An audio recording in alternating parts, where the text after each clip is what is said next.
Doctor Dwarka Prasad. दोस्तों, आज corona महामारी से हम बेहद विकट स्थिति से जूझ रहे हैं। आज दो स्थितियां हैं, एक तो कोरोना महामारी का और एक कोरोना महामारी से उत्पन्न जो फियर है, जो हर व्यक्ति की सोच रहा है कि अगर उसे कोरोना हो गया तो वो शायद मर ना जाए या ये उसे मार ना दे।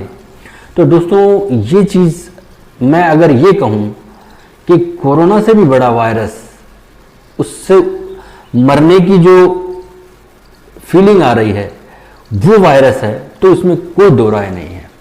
हर व्यक्ति ये डर से डरा जा रहा है, इसी डर से डरा जा रहा है कि यार अगर ये हो गया मुझे तो मैं तो पता नहीं मेरा क्या होगा, मैं जीवित रहूंगा या नहीं रहूंगा। तो ये हमारे लिए बड़ी खतरनाक स्थिति आ गई है। ये सच है कि ये इंडिविजुअल फियर नहीं है, ये एक सिंपल फियर नहीं है, वैश्विक लेवल का फियर है। पूरा वर्ल्ड या समूचा विश्व इस प्रॉब्लम को फेस कर रहा है, जहां बहुत अच्छे डेवलप्ड कंट्रीज भी इसको फेस कर रहे हैं। तो हमें इसके बारे में, इस कोरोना महामारी के बारे को हम कैसे डील करें, इससे हम कैसे बचे रहें, ये तो हमें डॉक्टर्स की टीम ने, हमारे साइंटिस्ट ने हमें बहुत अच्छे से बता दिया है कि जैसे जैसे सिम्टम हो वैसे वैसे हमें बचना है। और इससे तो इस लेवल पर आ गई है कि इसका टाइम भी उसने बता दिया है कि ये बॉडी में कितने दिन काम करेगा। तो जब हम इन सब चीज़ों से वाकिफ हैं, इन चीज़ों को हम जान चुके हैं, तो हमें ये अच्छे से ध्यान कर लेना चाहिए कि इसका फियर हमें हमारे दिमाग में नहीं आना चाहिए।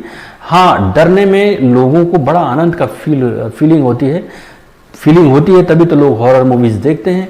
लेकिन वो डर एक कॉमन फियर होता है, यहाँ ये डर एक सामूहिक डर है, बड़े स्केल पे होने वाला डर है। तो इस डर से बचने के लिए ये बेहद ज़रूरी है कि हम इस डर को हमारे दिमाग में, हमारे ब्रेन में घर न करने दें, हमारे अनकॉन्शियस पार्ट में इसको और अधिक मात्रा में ज़्यादा से ज़्यादा न जाने दें। क्योंकि अगर ये किसी भी तरीके से, किसी भी मीडिया से, सोशल मीडिया से, किसी भी सोर्सेस से ये हमारे ब्रेन के अनकॉन्शियस पार्ट में अपना घर करने लगेगा, तो वहां पर हमें एंजाइटी होगी, स्ट्रेस होगा, डिप्रेशन आएगा। और जब ये 3-4 चीजें हमारे माइंड में आ जाएंगी तो हमारा जो इम्यूनिटी सिस्टम है वो गड़बड़ा जाएगा। हमारा जो न्यूरोट्रांसमीटर जो रहता है माइंड में, ब्रेन में, वो इम्बैलेंस हो जाएगा, हमारी इम्यूनिटी पावर कम कर देगा। तो कोरोना तो अलग बात है, सिंपल जो प्रॉब्लम्स होती है जिनमें हम ये कह दें कि हमें फीवर है या पेट में दर्द है, तो हम उनको भी लड़ पाने में असक्षम हो जाते हैं।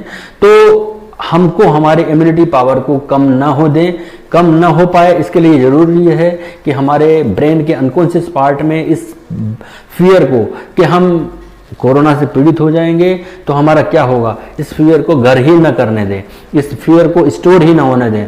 तो ये बहुत ज़रूरी है आज के समय में कि हम इस फियर से बचें और हमारे आसपास के वातावरण में बड़ा इंटरेस्टिंग माहौल बनाएं। चाहे इसके लिए हमें पूरे दिन क्रिएटिव प्रोग्राम्स में बिजी रहें या लाइट म्यूजिक सुने, मनपसंद के गाने सुने और अच्छे कार्य करें, बच्चों के साथ बैठें करें। लेकिन नेगेटिव थॉट्स ना लें कि फला जगह ये इतने लोग हो गए, ये परेशान हो गए, इतने डेथ्स हो रही हैं। क्योंकि इसमें आपने देखा है आधे लोग तो वो लोग हैं जिन्होंने यही सोच लिया कोरोना होते ही कि यार मेरा क्या होगा, मैं जीवित रहूंगा कि नहीं रहूंगा। अरे भाई, ये 15 डेज तक रहने वाला वायरस है जो भी तब रहेगा जब हम शुरू के कुछ दिनों में अगर इसको तुरंत इस पर सीरियसली ध्यान नहीं देंगे, तो अगर हम शुरू से ही अगर डॉक्टर्स और हमारे साइंटिस्ट के बताए एडवाइस के अनुसार अगर इसको फॉलो करेंगे, मेडिसिन लेंगे, तो हम तो बहुत जल्दी ठीक हो जाएंगे, रिकवर हो जाएंगे। और ऐसे ही लोग रिकवर होकर आ रहे हैं, और ऐसे ही लोग वो लोग भी हैं जो इसके डर से ही डर के ऐसे स्टेप्स ले रहे हैं जो समाज और सोसाइटी के लिए बड़े भयावह स्थिति दिखाते हैं, का एक स्वरूप दिखाते हैं। तो ऐसा नहीं होना चाहिए। हमारे माइंड को हमें नेगेटिव थॉट से बचाना है। हमारे माइंड में ऐसे नेगेटिव विचार किसी भी तरह से नहीं आने चाहिए, सोर्सेस से इकट्ठे नहीं होने देना चाहिए।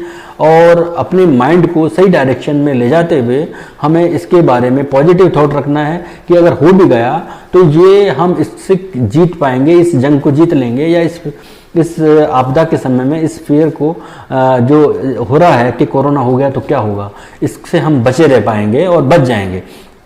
तो इसके लिए हमें इसकी पूरे सिस्टम को पूरे जो तरीका है उसको फॉलो करना होगा। और अगर हम फॉलो करेंगे, एडवाइस मानेंगे, तौर तरीके मानेंगे, एक्सरसाइज करेंगे, लाइट म्यूजिक सुनेंगे, तो हम अपने आप को जल्दी रिकवर करेंगे। चाहे कोरोना हो चाहे ना हो, कुछ चीज़ें तो हमें रेगुलर करनी ही चाहिए, क्योंकि जीवन सकारात्मकता का परिचायक है, न कि नकारात्मकता का। ये तो कोरोना है, अगर कोरोना ना भी होता और अगर हम दिन भर नेगेटिव चीज़ें ही दिमाग में लाते तो हम तो जिंदा लाश की तरह काम करते। तो हमें नेगेटिव तो होना ही नहीं है, किसी भी दिशा में नहीं होना चाहिए। और हर पेशेंट के लिए साइकोलॉजिस्ट हो, कंसल्टेंट हो, सलाह या काउंसलर हो, साइकोलॉजिकल काउंसलर हो, ये बहुत मुश्किल काम है, क्योंकि जनसंख्या के अनुपात में ये सब चीज़ें, चाहे वो हमारे संसाधन हो या डॉक्टर्स की टीम हो, ये जितनी जनसंख्या है उस अनुपात में होना संभव नहीं है। तो हमें अपने आप को तैयार करना है, हमारे माइंड को प्रिपेयर करना है कि हमारा माइंड जो है वो नेगेटिविटी की दिशा में, डायरेक्शन में न जाए।